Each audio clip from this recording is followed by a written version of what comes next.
Today's video is about building new habits. I'll go through about 8 points or 8 tips on how to build new habits.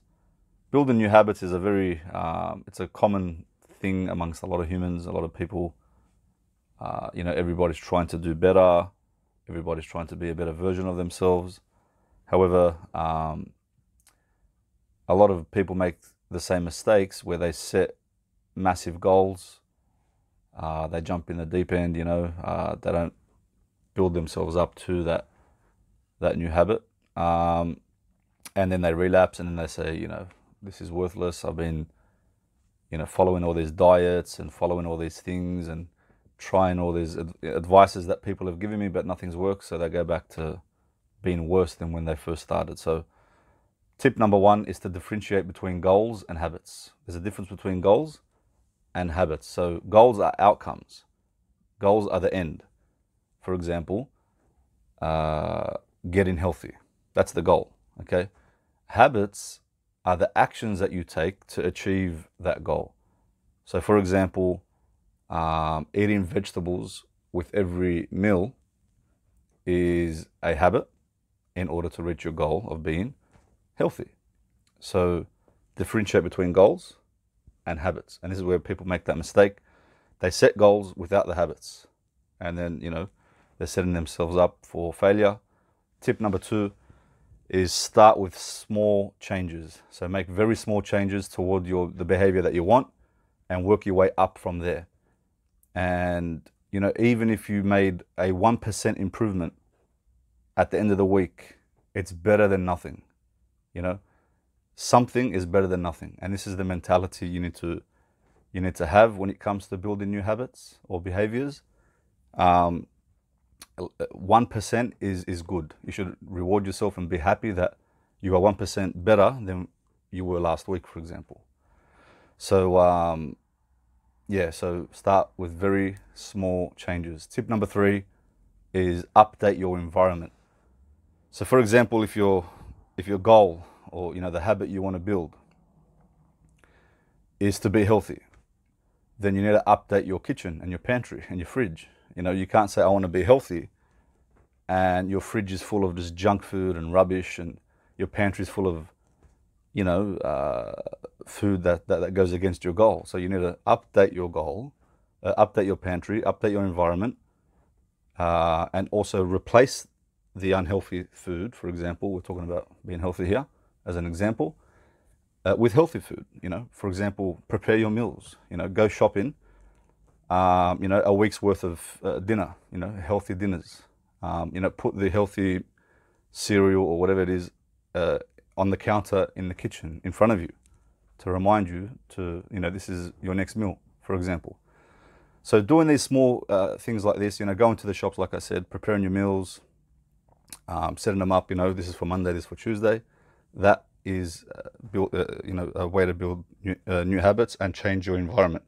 Excuse me. Tip number 4 is some practice is better than no practice. Okay, so even if you don't have, let's say one of your days is to go for a 5-kilometer jog or a 5-kilometer walk or whatever, and you're not really feeling it that day, you're feeling a bit down, demotivated, which will happen. So here, some practice is better than nothing. So what do? Tell yourself, I'm just going to get out of this house, put my joggers on, and I'm just going to go for a walk down the street. That's it. That something is better than nothing, okay? Or just go for a 5-minute stroll, for example. That is better than nothing. Also, if you're struggling to go to the gym, for whatever reasons you're feeling also demotivated, put your gym gear on, for example. Even if you don't put your complete gym gear on or whatever, just get to the gym, sign in, walk in, and just jump on one machine. That is better than nothing, okay? Tip number 5 is tell someone that you're starting a new habit. So this creates accountability. However, be careful. A lot of people want to take their new goals or their new habits to social media, which is fine. A lot of people find motivation in that or accountability in that. However, you don't want to be too vulnerable on social media, which is a topic for another day, where people may use that against you in the future. or you might feel like, you know, I've relapsed, I've failed, I don't want people to know. So then you just become, you know, in a worse situation than when you were before. However, you can give, you know, small, you know, not too much information on social media. That way it helps you be accountable, but choose close friends, family members who you can check in with. They can check in with you. You know, hey bro, have you been to the gym this week? Yeah, how many times did you go?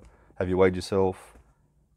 You know, at the gym, for example, did you increase you know, your time on the treadmill more than last week, just for example, and things like this. So people can hold you accountable, and that keeps you more motivated and encouragement.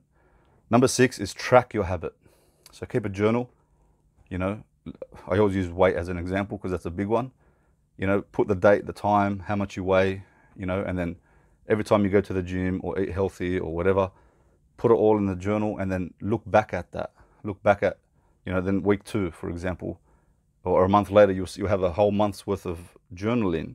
You'll see, you know, your weight, how it's, you know, hopefully decreased, your behaviors are better, you know, your habits are better. That is a way to motivate yourself. And even if it's a small improvement, it's better than nothing. I'll keep on saying that because that's very important. Number 7 is tie new habits. And this is a powerful one. This is a technique that you can do. Tie new habits with existing habits. So for example, you know, you say to yourself, after I brush my teeth, I will do 10 push-ups. So you're tying the new habit that you want to build to an existing habit that you already do. You know, other examples are, you know, after I have lunch, I will read a book. If that's your goal. If your goal is to read a book, or sorry, if your new habit that you want to build is to read a book, then read that book after you eat, an existing habit. If your goal is to, one last example, you know, you want to read an entire book, right? Then after an existing habit, read half a page, right?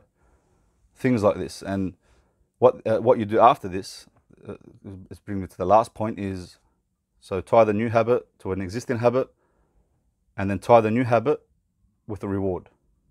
So new habit with the existing habit, and then the new habit with the reward. So after I brush my teeth, I will do 10 push-ups. After I do 10 push-ups, I will reward myself by, you know, watching Netflix or just kicking back. But again, don't reward yourself with something that's going to go against your goal. Like you don't reward yourself with a family meal from Macca's, for example, if your goal is to be healthy. I hope you found this video helpful. Until next time, see you later.